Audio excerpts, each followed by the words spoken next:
You're listening to the Shaun of the South podcast, brought to you by Food City, dedicated to providing you, their valued customer, with top quality products at the best value every day. From certified Angus beef to locally grown produce and in-store made baked goods, nobody does food like Food City.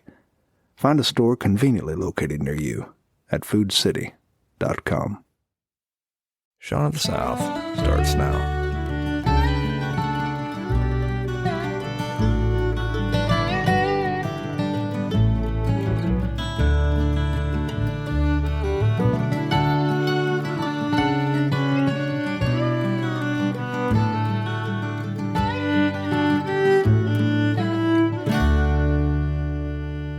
Mount Airy. The Earl Theater was crowded, and the room smelled like popcorn, and I was on stage shaking my butt in North Carolina. I don't mean to say I was shaking my hind parts metaphorically, but worse, I was actually shaking my butt.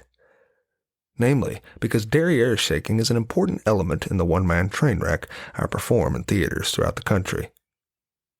So anyway, there I was, gyrating my natiform before an audience, when I had a moment of supernatural awareness.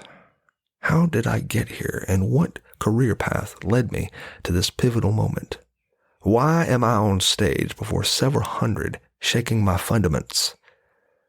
Laughs, baby. That's why. I will do anything for laughs, especially on stage, and I would do a lot worse than shake my cullet if it guaranteed a laugh. I would probably run around the theater in nothing but my socks, and this is because I am in show business.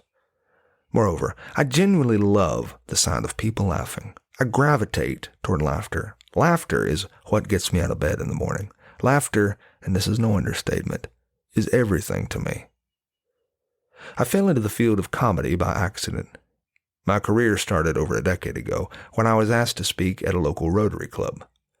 The Rotarians were so hard up for entertainment, they called a fledgling local author moi.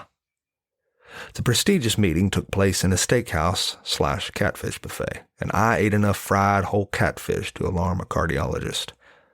I was trembling when I delivered a speech that had about as much warmth and charm as the Berlin Wall. I had no idea what I was doing, and I was nervous. During my speech, one elderly man, this is also true, had a gaseous expulsion during my first 5 minutes. But it worked out because, as it happened, he received a more enthusiastic audience reaction than I did. Now, the next speech I ever delivered, this is also true. A woman in the back row had a diabetic event, and the paramedics were called. And as the EMTs loaded the elderly woman into an ambulance, I overheard the lady's daughter ask, "Are you in any pain, Mama?" "No," the old woman replied, "not since the speaker finally stopped talking." So I'm not sure how it happened, but after my first few speeches, I discovered something invaluable, and it was this: laughter is important.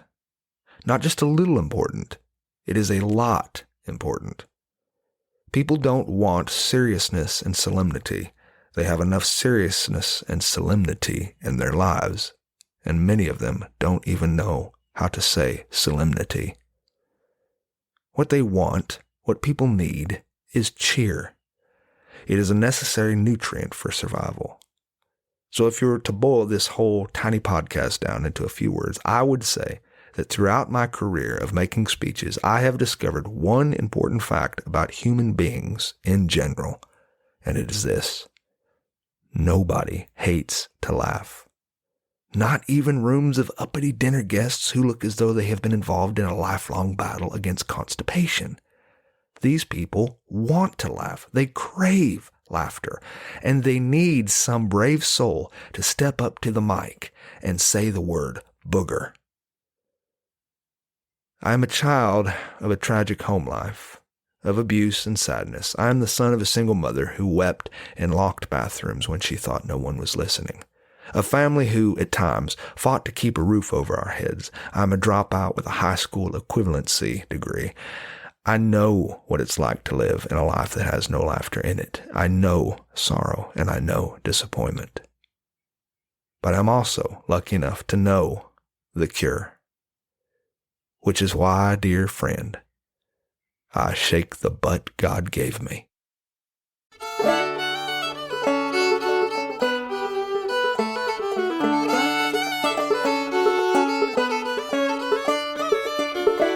Well, thanks for listening to Sean of the South. I've been your host today, Sean Dietrich, and it has been a true privilege.